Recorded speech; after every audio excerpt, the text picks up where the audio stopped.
BMC radio Malayalam വാർത്തകൾ നിങ്ങൾക്കായി അവതരിപ്പിക്കുന്നത് ഐമാക് കൊച്ചിൻ കലാഭവൻ. കലാവിദ്യാർത്ഥികൾക്ക് പ്രിയപ്പെട്ട ബഹ്റൈനിലെ കലാകേന്ദ്രം. കൂടുതൽ വിവരങ്ങൾക്കായി സന്ദർശിക്കൂ www.bahrainmediacity.com. നമസ്കാരം. BMC റേഡിയോ മലയാളം വാർത്തകളിലേക്ക് സ്വാഗതം. ഞാൻ ധനു കൃഷ്ണ.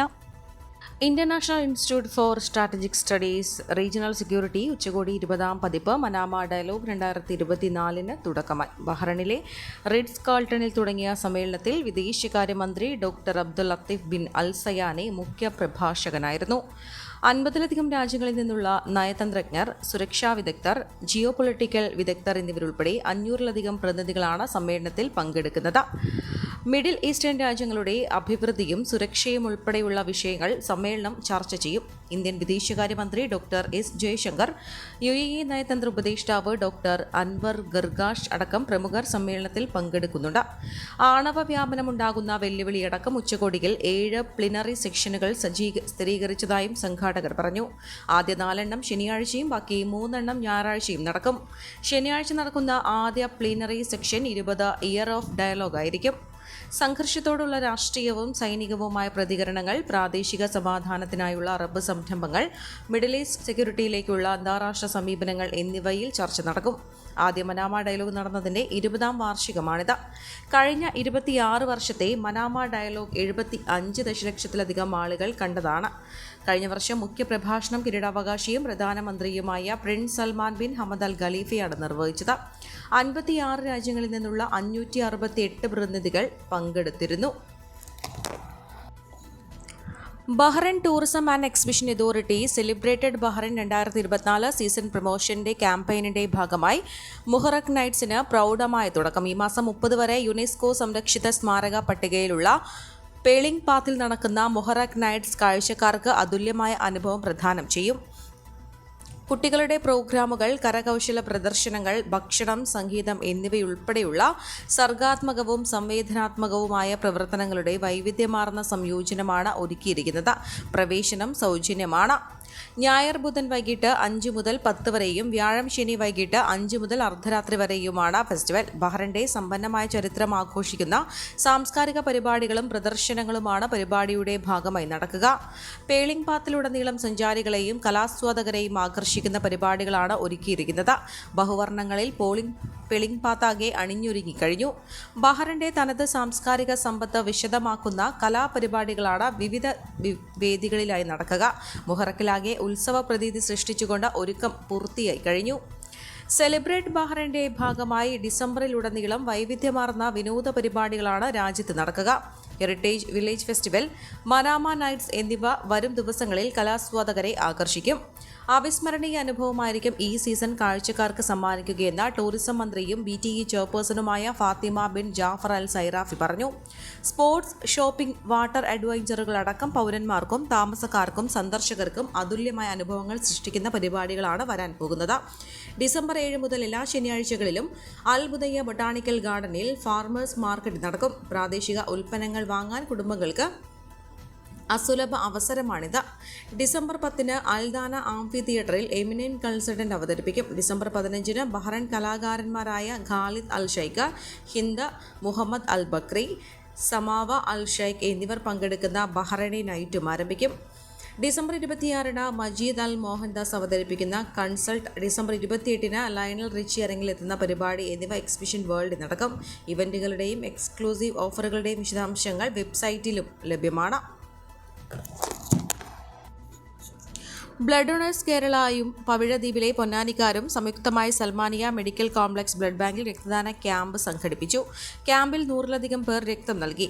PPDP മുഖ്യ രക്ഷാധികാരി Razak Cheruvalappil, president Babu Kaniyamparambil, programme coordinator Shameer Ponnani, secretary Sujesh, treasurer Shaji Zakaria, Habeeb, Pradeep, Shafi, Prasad, Sudheer, BDK chairman KT Saleem, president Roji John, treasurer Sabu Augustine, vice president Suresh Puthenvilayil, executive അംഗങ്ങൾ സുനിൽ മനവളപ്പിൽ, പ്രവേശ് പ്രസന്നൻ, ഗിരീഷ് KV, സലീന റാഫി, രേഷ്മ ഗിരീഷ് എന്നിവർ ക്യാമ്പിന് നേതൃത്വം നൽകി.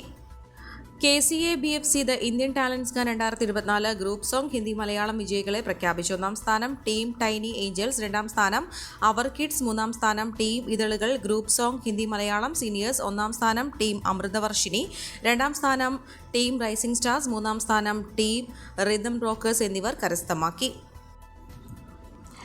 കോന്നി റൂട്ടിൽ കലഞ്ഞൂർ ഇടത്തറയിൽ ശബരിമല ദർശനം കഴിഞ്ഞ് വന്ന 5 അയ്യപ്പന്മാർ സഞ്ചരിച്ച കാറ് മതിലിൽ ഇടിച്ചു മറിഞ്ഞ് തീപിടിച്ചു. അപകടത്തിൽ 5 പേർക്ക് പരിക്കേറ്റു. ഇവരെ ആശുപത്രിയിൽ പ്രവേശിപ്പിച്ചു. ആരുടെയും പരിക്ക് ഗുരുതരമല്ല.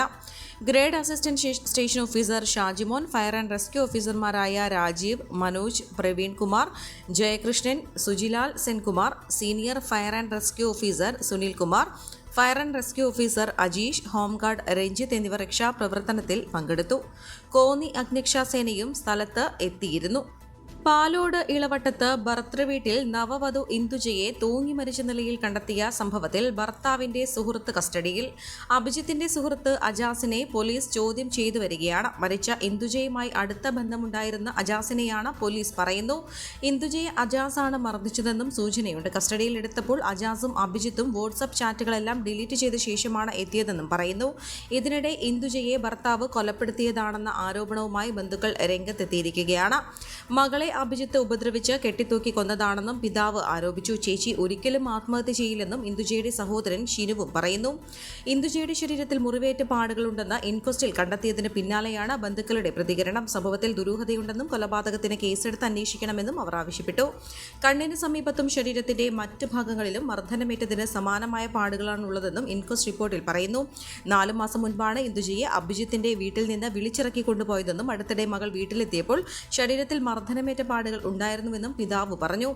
മകളെ പഠിപ്പിച്ച് നല്ല രീതിയിലാണ് വളർത്തിയത്. പല വിവാഹാലോചനകളും വന്നിരുന്നു. അഭിജിത്ത് അതെല്ലാം മുടക്കി. വിവാഹം കഴിച്ച് വീട്ടിലെത്തിയിട്ടും അഭിജിത്തിന്റെ അമ്മ അംഗീകരിച്ചിരുന്നില്ല.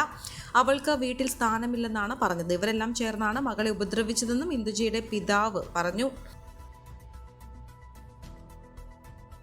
വയനാട് ദുരന്തവുമായി ബന്ധപ്പെട്ട കേരളം സമർപ്പിച്ച മെമ്മോറാണ്ടത്തിൽ ഒന്നും ചെയ്യാതെ പോസ്റ്റ് ഡിസാസ്റ്റർ നീഡ് അസസ്മെന്റ് റിപ്പോർട്ടിൽ കടിച്ചു തൂങ്ങി കേന്ദ്രം. ആഗസ്റ്റ് 17 തന്നെ വിശദീകരണങ്ങൾ അടങ്ങിയ മെമ്മോറാണ്ടം കേരളം സമർപ്പിച്ചിരുന്നു. ദുരന്തം വരുത്തിയ നാശവും നഷ്ടവും തിട്ടപ്പെടുത്തി വീണ്ടെടുപ്പിനും പുനരധിവാസത്തിനും പുനർനിർമ്മാണത്തിനും ആവശ്യമുള്ള എസ്റ്റിമേറ്റും അടങ്ങുന്നതാണ് PDNA റിപ്പോർട്ട്. കേന്ദ്രം ആവശ്യപ്പെട്ടതിന്റെ അടിസ്ഥാനത്തിൽ പിന്നാലെ നവംബറിലാണ് ഈ റിപ്പോർട്ട് കേന്ദ്രത്തിന് കൈമാറിയതെന്നും റവന്യൂ മന്ത്രി രാജൻ വ്യക്തമാക്കി.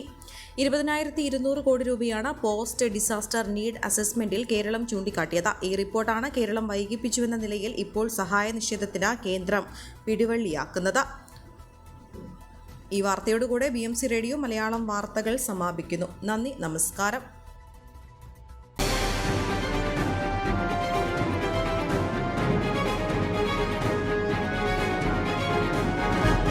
BMC റേഡിയോ മലയാളം വാർത്തകൾ നിങ്ങൾക്കായി അവതരിപ്പിക്കുന്നത് iMac കൊച്ചിൻ കലാഭവൻ. കലാവിദ്യാർത്ഥികൾക്ക് പ്രിയപ്പെട്ട ബഹ്റൈനിലെ കലാകേന്ദ്രം. കൂടുതൽ വിവരങ്ങൾക്കായി സന്ദർശിക്കൂ www.bahrainmediacity.com.